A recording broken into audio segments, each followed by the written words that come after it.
Los comienzos de Soda Stereo propiamente fueron en la facultad, cuando estudiábamos con Z. Nuestro entorno en ese momento tenía que ver con la música en general, a pesar de que estábamos estudiando comunicación social. Había mucha gente, un porcentaje alto de todas esas personas que estaban en nuestro curso, que no sabían muy bien qué pito estaban haciendo ahí, sino que tenía más relación con algo artístico, como era el caso nuestro. Y ahí conformamos un grupo, digamos, de gente en el cual escuchábamos música que en ese momento estaba surgiendo en Inglaterra, en Estados Unidos, música como lo que pasaba con XTC, Police y toda esa gente de los principios de los 80.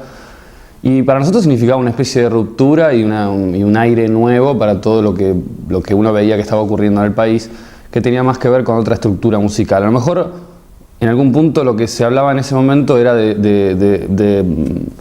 digamos, de conformismo o letras contestatarias, pero la música en sí misma no parecía revolucionar nada y no tenía mucho que ver con nosotros. Entonces nuestra generación se vio así como empujada, ¿no?, por ese movimiento a partir del punk.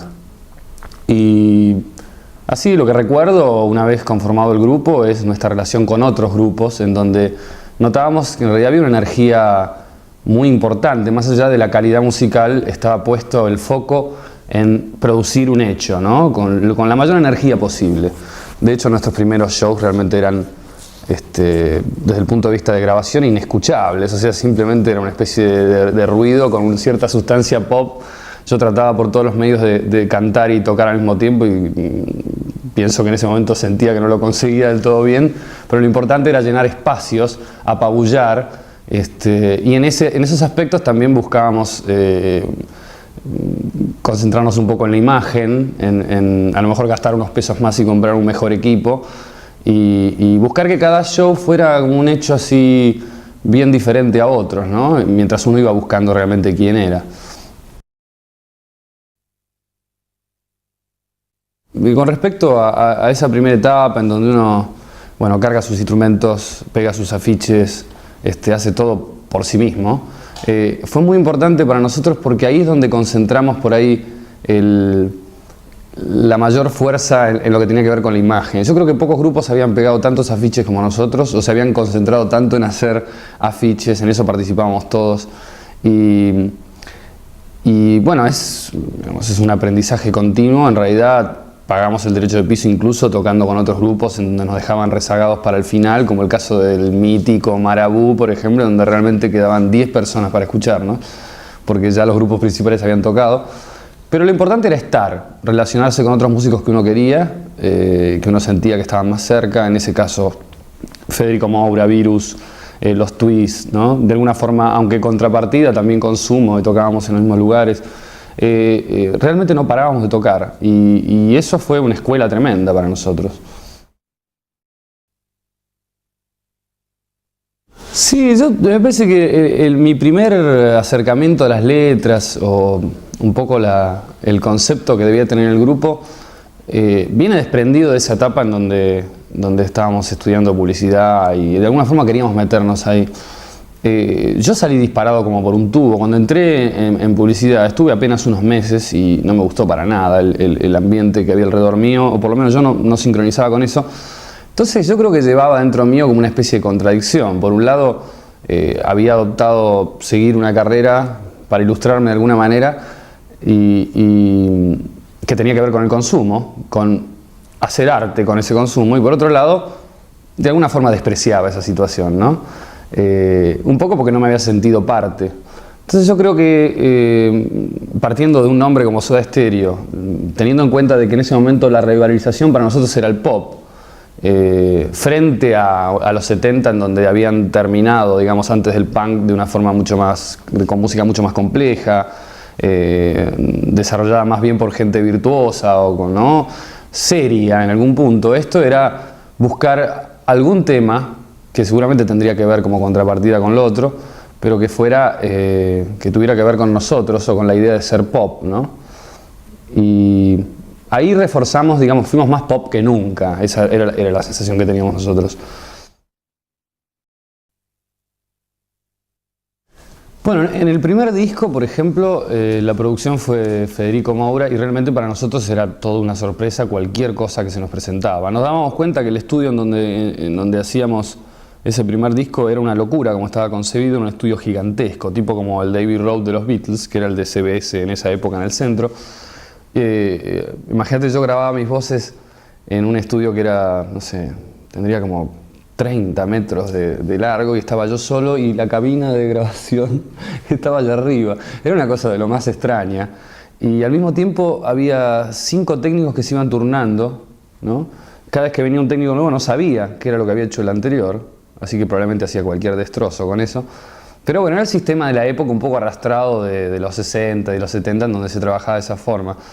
Federico un poco guiaba la situación con su experiencia y nosotros nos divertíamos, digamos, en todo eso y teníamos un mínimo approach, tratábamos de experimentar con algunas cosas, pero era mucho lo que desconocíamos. Por ahí era bueno eso. En el segundo disco, digamos que los 80, con su exageración de lo tecnológico también, porque cuando hacemos Nada Personal empiezan a aparecer las primeras cámaras digitales a precios accesibles. De hecho, si uno escucha los discos de esa época, suenan más los aparatos electrónicos a veces que la misma ejecución. Uno le daba ese énfasis a algo que por ahí, visto a la distancia, parece más superfluo, pero en realidad constituía parte del sonido. Y estaba relacionado también con el hecho de que antes de hacer Nada Personal, tuvimos nuestro primer ensayo viviendo juntos. O sea, nosotros nos fuimos, alquilamos una quinta en las afueras de Buenos Aires, ensayamos como 2 meses, una cosa así, y el lugar no estaba acustizado, así que sonaba realmente grande, gigante. Cada vez que le pegaba a Charlie a la batería, retumbaba por todos lados. O sea, después cuando fuimos al estudio nos encontramos que todo eso parecía que pasaba por una picadora de carne y quedaba así chiquitito, entonces empezamos con las cámaras a agrandarlo, llevamos un equipo de amplificación como para un show adentro de la grabación. Digamos, empezamos a usar el estudio ya como herramienta y nos relacionamos por primera vez con Mariano López, que sería el ingeniero de varios de nuestros discos, y accedimos a un estudio que era el que nosotros queríamos grabar, que era el que anteriormente había usado Virus en sus discos anteriores. Yo creo que el primer elemento probablemente que tuvo Soda Stereo, si es que pudiera separarlo, pero el primer efecto que tuvo Soda Stereo a lo mejor en países vecinos, como es el caso de Chile y Perú, tenía que ver con una cuestión de imagen. Digamos, no es que yo lo repita, pero realmente las cosas entran primero por los ojos y en ese momento, de alguna forma nosotros veníamos con una especie de background en ese asunto, que en esos países desconocían de golpe. Aparecemos en pantalla por primera vez en Chile y la sorpresa de muchos chilenos que habrán visto con los pelos así y maquillados en cualquier circunstancia, porque realmente vivíamos así todo el tiempo, debe haber producido un shock en primera instancia o por lo menos un elemento de atracción o rechazo, pero algo sucedía ahí. Yo creo que inmediatamente vinieron las canciones con varios discos juntos, porque ya habíamos sacado el primero, el segundo y ya estábamos casi en el tercero cuando se produce la primera cosa grande, ¿no? Que fue en Chile. Y fue en un espacio de pocas semanas. Nosotros fuimos primero a hacer promoción a Chile. En pocas semanas la cosa había explotado, o sea, las radios estaban inundados de música, se hablaba del rock latino casi por primera vez, a pesar de que en esos lugares había grupos que estaban tocando y hacían su ruido ahí. Realmente con nosotros y otros grupos que fueron desde Argentina también se produjo una especie de revolución, ¿no? En las radios se peleaban por sacar los temas en castellano cuando hacía un mes atrás no pasaban ni uno solo. Entonces surgieron, no sé, como decenas de revistas que se dedicaban, algunas inclusivamente solamente a Soda Stereo, y salían semanalmente, yo no sé dónde sacaban tanto material.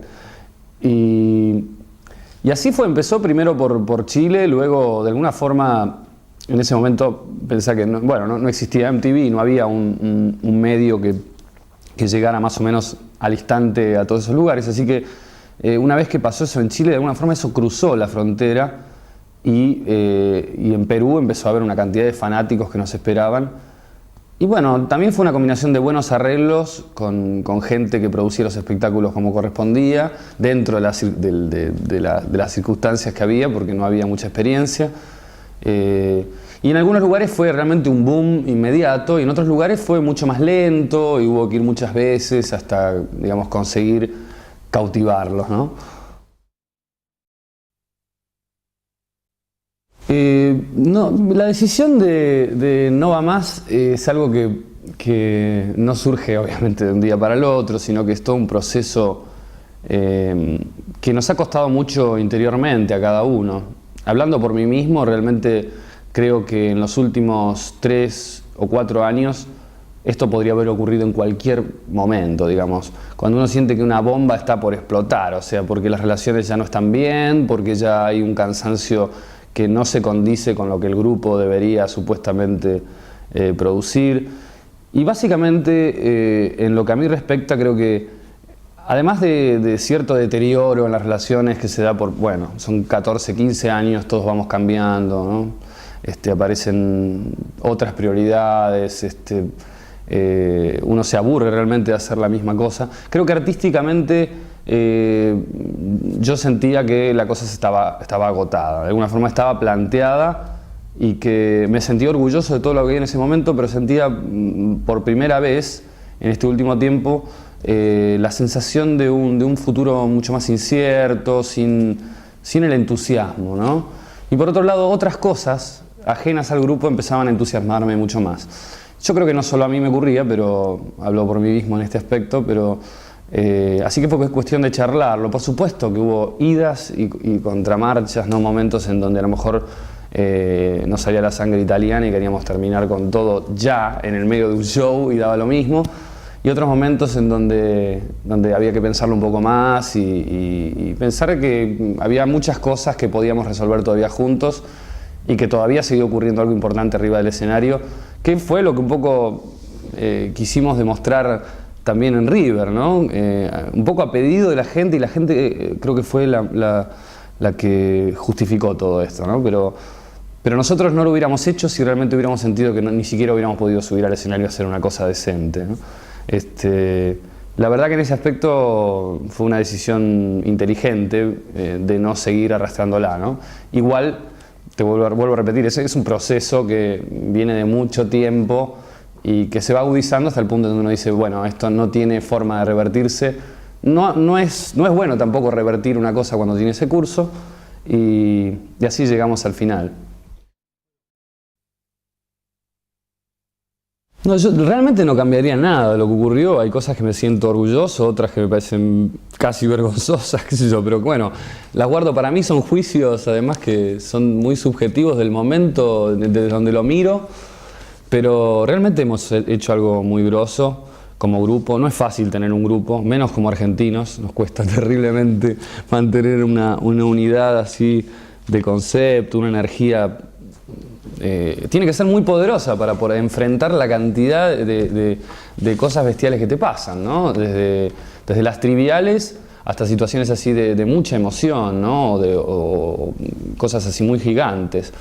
La verdad es que no cambiaría nada de eso, y pienso que no me queda nada en el tintero, porque en realidad, de alguna forma, con esto que hicimos, esta despedida, saldamos esa situación. Sobre todo en una relación con la gente y con nosotros mismos, ¿no? Con la sensación de que algo tan importante en nuestra vida no se diluya,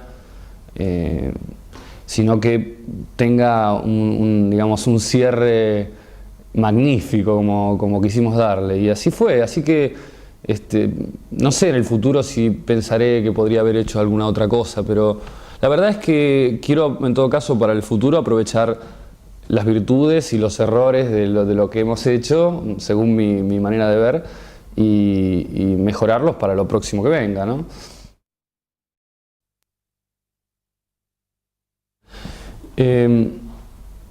Yo, con respecto al armado de este disco, tuve que escuchar 4 shows en diferentes lugares. El más importante, desde el punto de vista de la cantidad de temas que incluye este disco, es el de River. Intentaba que fuera así porque realmente es el último, así se va a llamar el disco, o los discos. Y por otro lado también ese último concierto era un poco el eslogan que tenían todos estos conciertos, ¿no? Que fueron 6 en realidad, de los cuales grabamos 4. Y así que tuve que escuchar todos esos y se me venía a la memoria continuamente lo que yo sentía en ese momento, que a veces parece coincidir y a veces no con lo que en realidad uno escucha en las grabaciones. Primó la emoción, la interpretación, que normalmente iba acompañada de un feedback de la gente en relación. Primó eso sobre los defectos o los errores, o digamos, en este caso no intentamos hacer ninguna cirugía sobre lo que habíamos hecho, sino que elegimos realmente, teníamos, bueno, por lo menos 4 versiones de cada tema como para elegir la mejor.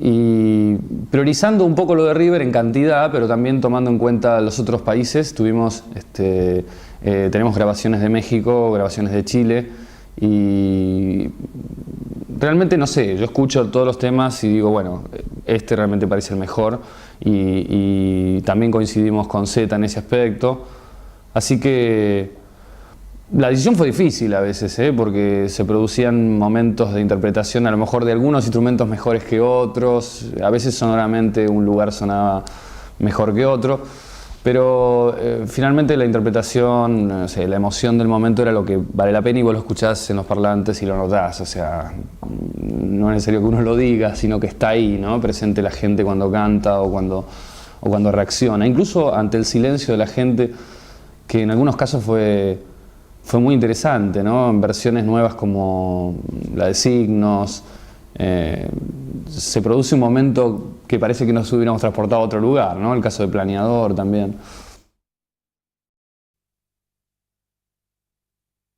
Y los primeros recuerdos que tengo de esta gira, el primer show de México, en donde teníamos una sensación flotante muy extraña. No sabíamos si íbamos a poder hacernos cargo de esto que habíamos emprendido.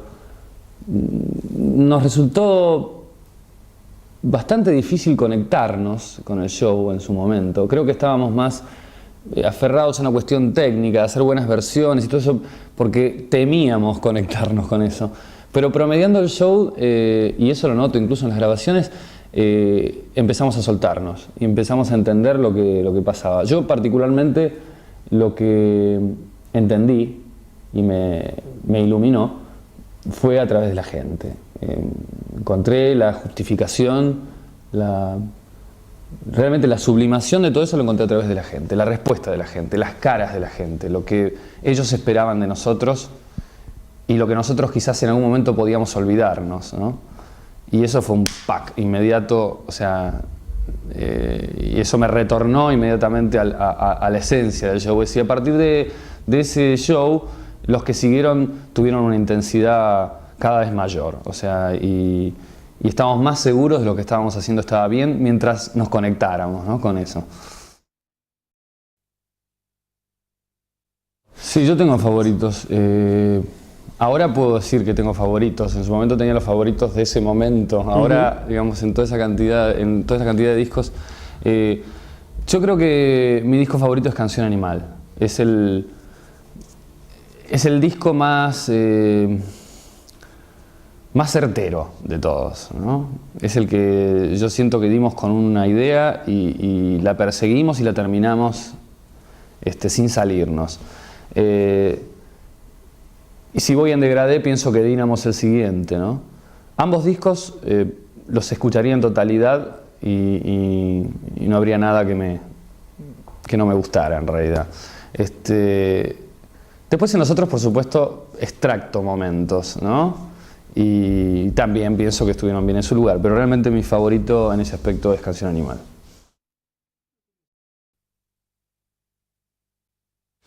El tema de hacer el Unplugged tuvo algo de forzado para nosotros porque de alguna forma digamos, la sensación de que esto se terminaba o que no tenía una energía como para proseguir mucho tiempo más, se veía.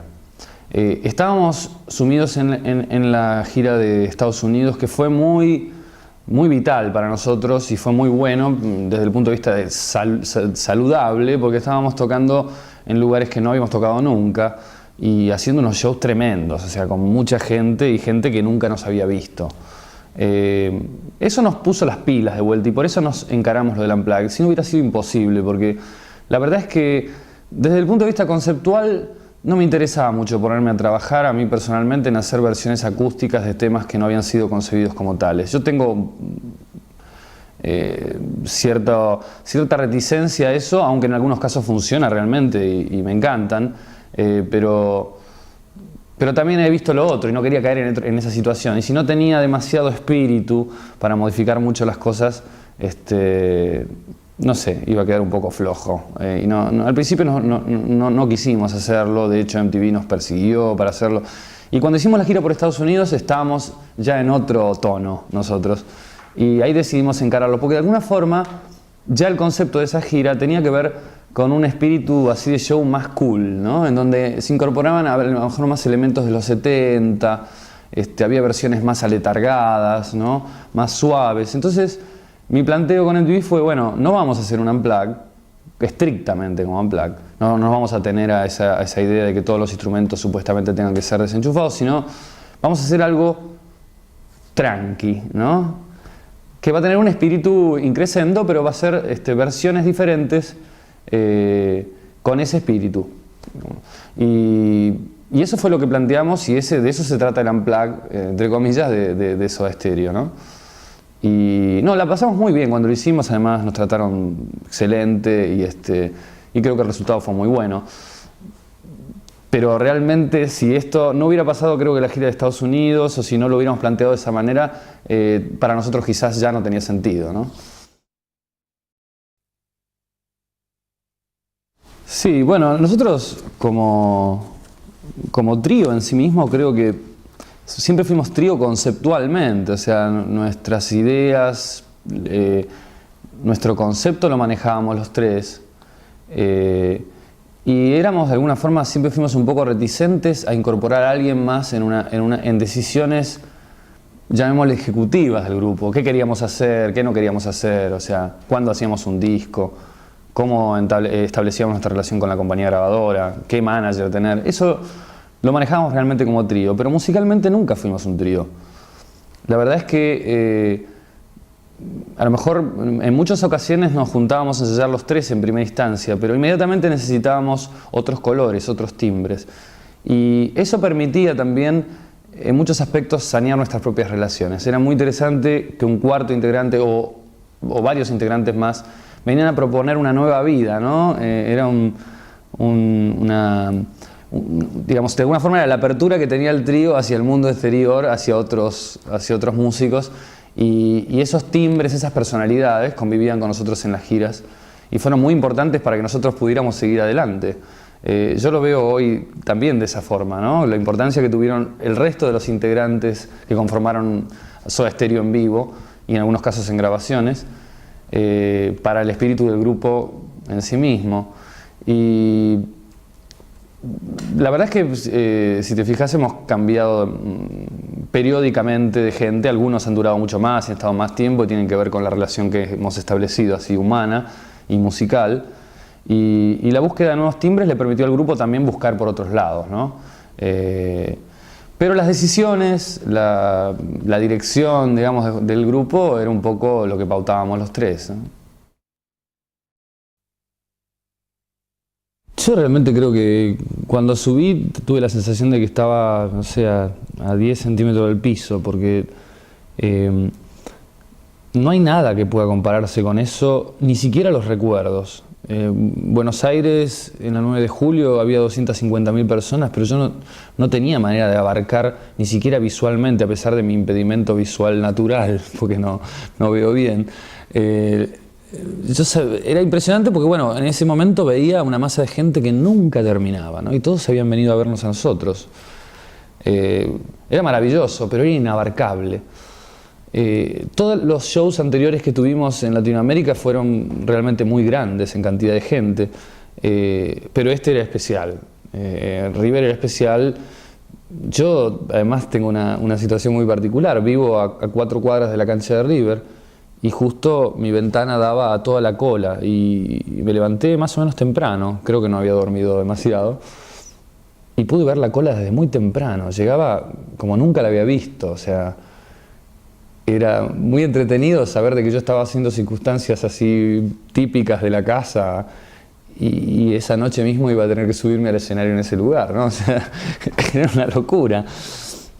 Tenía hasta la idea de irme caminando porque estaba tan cerca.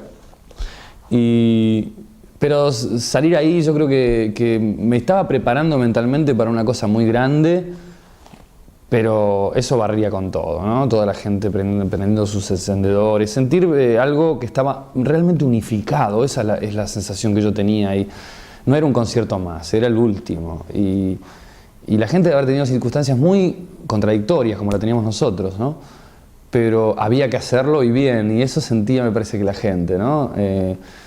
Así que fue una oleada muy positiva, y te digo, a mí me levantó en el aire. Yo creo que lo único que tenía que decir fue wow. Y los miré a Charlie, a Zeta y a todos, y dije, ¿dónde estamos? Bueno, adelante, ¿no? Y hubo momentos muy emocionantes en donde si yo me dejaba llevar totalmente por esa situación no hubiera podido seguir cantando. O sea, si yo hubiera tenido que pensar de que esa era la última vez que iba a cantar esa canción, no hubiera podido seguir ni entonar, ni cantar una letra, ni acordarme de ella. O sea, hubo un momento en donde realmente yo me hubiera sentado en el borde del escenario a tener una relación mental con todo ese mundo si podía, ¿no? Y bueno, ahí la música es el nexo y lo que intenté por todos los medios es de que eso primara, o sea, que eso estuviera bien, ¿no? Porque ese era el canal de comunicación básico, ¿no? Después el resto, lo que dijera, lo que no dijera, podía ser tan fatuo, ¿no? O sea, cómo dirigirme a toda esa gente. Me dirigía a un espíritu, ¿no? Pero en el cual yo también estaba metido. Sí, sí, quedó muy bueno. Yo sabía que teníamos un material muy interesante para trabajar, si no realmente... La verdad es que la compañía grabadora me pidió que yo por lo menos supervisara lo que se iba a hacer de todas maneras y me metí de lleno, una porque no lo puedo evitar y otra porque realmente el material está muy bueno y disfruté hacerlo. En este caso, este disco o estos discos son 22 temas. Que en realidad no es todo, fueron 27 o 28 temas y quedaron 22. Los hicimos con Eduardo Vergallo como ingeniero de mezcla y también estuvo Adrián Taberna, que es el ingeniero en el PA cuando tocamos en vivo y que él realmente funcionó como una especie de supervisor de mezcla y yo hice un poco la dirección artística de estos álbumes, ¿no? Y yo creo que va a ser una cosa bien importante lo que va a quedar. Todavía no lo puedo ver en su contexto total porque no lo hemos armado, escuchado en totalidad, pero a cada tema le hemos sacado el jugo máximo y me parece que la selección es apropiada, pero bueno, ahí la gente dirá. De cualquier manera pienso que ya es un objeto que va más allá de ser un disco en sí mismo, ¿no? Yo lo quiero tener, ¿no? Obviamente.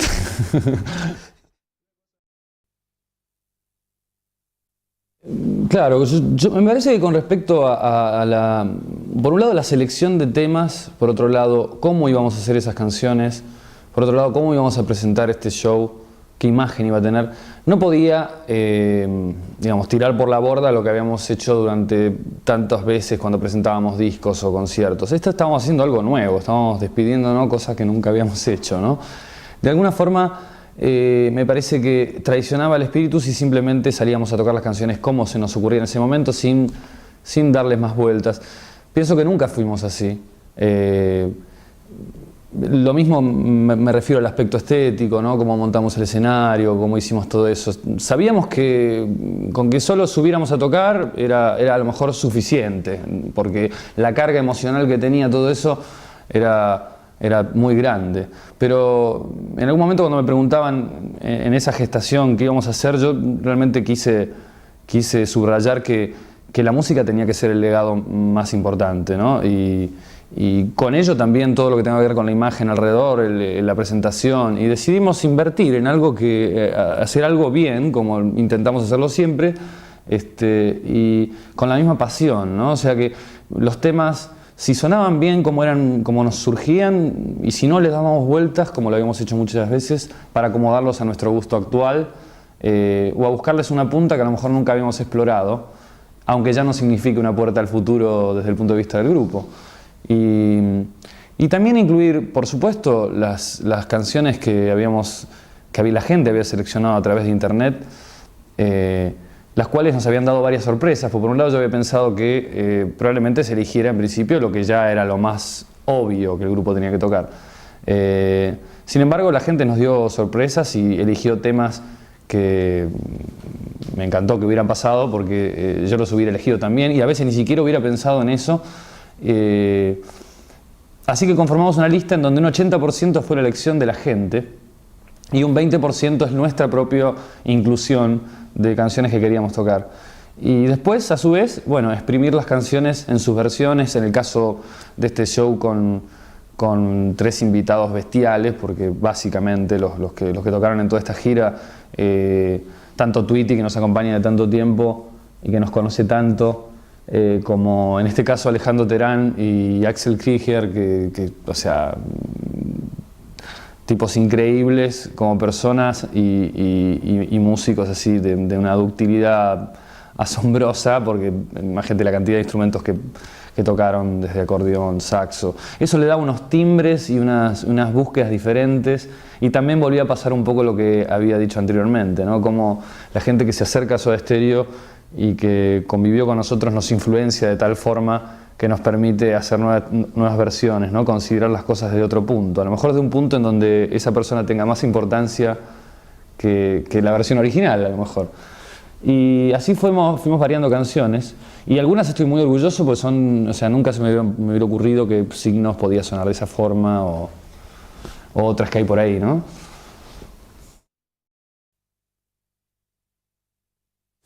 Bueno, en muchas ocasiones, después de semejante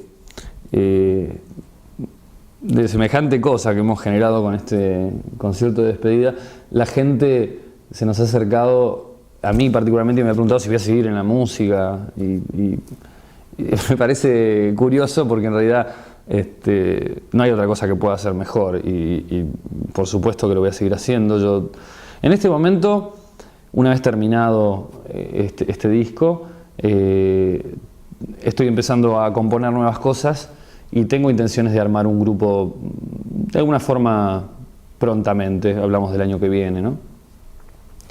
Y también hace un año atrás empecé un proyecto de música electrónica con unos amigos, algunos de Chile, otros viven en Alemania. Nos juntamos, hicimos Plan B y sacamos una sesión de jam electrónica el año pasado, y ahora tenemos una propuesta de un grupo inglés que se llama Black Dog de hacer un disco a medias, así que probablemente antes de fin de año salga eso como proyecto side, ¿no? Y por otro lado, hacer nuevas canciones y seguir en la marcha y aprovechar lo que me ha dado todo esto hasta hoy, ¿no? No, arrivederci. Seguimos en carrera.